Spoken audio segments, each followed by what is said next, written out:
నమస్తే. Welcome to Andhra Prabha. నేను తేజస్వి. ఇటీవల ఇండస్ట్రీలో 2 మరణాలు ప్రేక్షకులకి ఎంత బాధను కలిగించాయో ప్రత్యేకంగా చెప్పనక్కర్లేదు. పవిత్ర జయరాం కారు ప్రమాదంలో మరణించగా, ఆమె మరణాన్ని జీర్ణించుకోలేని ప్రియుడు చందు బలవన్మరణం చెందాడు. వారి మరణం ఇండస్ట్రీని తీవ్ర దిగ్భ్రాంతికి గురిచేసింది. అయితే వీరి మరణ వార్తని మరచిపోకముందే మరో మరణ వార్త అందరికీ షాకింగ్ గా మారింది. బ్లాక్ బస్టర్ మూవీ 'భజరంగి' నటి, కాంగ్రెస్ నేత 36 ఏళ్ల విద్య సోమవారం రాత్రి దారుణ హత్యకు గురైంది.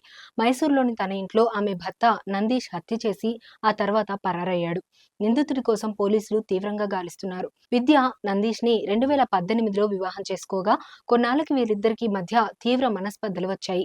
ఏవో కారణాల వలన ఇద్దరు గొడవ పడుతూ ఉండేవారు. ఓసారి నందీష్ విడాకుల కోసం కూడా ప్రయత్నించగా పెద్దలు రాజీ కుదిర్చారు. అయినా వారి మధ్య గొడవలు సర్దుకోలేదు. ఈ క్రమంలోనే విద్య మైసూరులోని తుర్గనూరులో ఉన్న తన భర్త ఇంటి నుంచి బెంగళూరులోని తన సొంతూరు శ్రీరాంపూర్కు వచ్చింది. అయితే మే 20న నందీష్, విద్య మధ్య ఫోన్లో గొడవ జరగ్గా, ఆ రోజు రాత్రి శ్రీరాంపూర్ నుంచి బయలుదేరి మైసూరులోని తుర్గనూరుకి వచ్చి భర్తతో గొడవకు దిగింది.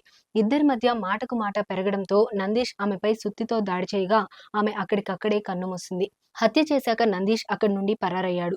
ఈ విషయం తెలుసుకున్న బన్నూరు పోలీసులు ఘటనా స్థలానికి చేరుకుని దర్యాప్తు చేపట్టారు. స్థానికులు, బంధువుల నుండి అవసరమైన సమాచారం సేకరించి నందీష్ పై కేసు నమోదు చేశారు. పరారీలో ఉన్న నిందితుడు నందీష్ కోసం గాలిస్తున్నట్లు పోలీసులు తెలిపారు. శాండల్వుడ్ లో జూనియర్ ఆర్టిస్ట్ అయిన విద్య 'భజరంగి', 'వజ్రకాయ', 'వేద', 'జై మారుతి 800', 'అజిత్' వంటి ఎన్నో సూపర్ హిట్ మూవీస్ లో సహాయ నటిగా నటించి మంచి పేరు ప్రఖ్యాతులు సంపాదించుకుంది. రాజకీయాలలోనూ ఆమె చాలా యాక్టివ్ గా ఉండేది. బ్లాక్ కాంగ్రెస్ అధ్యక్షురాలిగా పనిచేసిన తర్వాత ఆమె మైసూర్ సిటీ జిల్లా కాంగ్రెస్ కార్యదర్శిగా వ్యవహరించారు.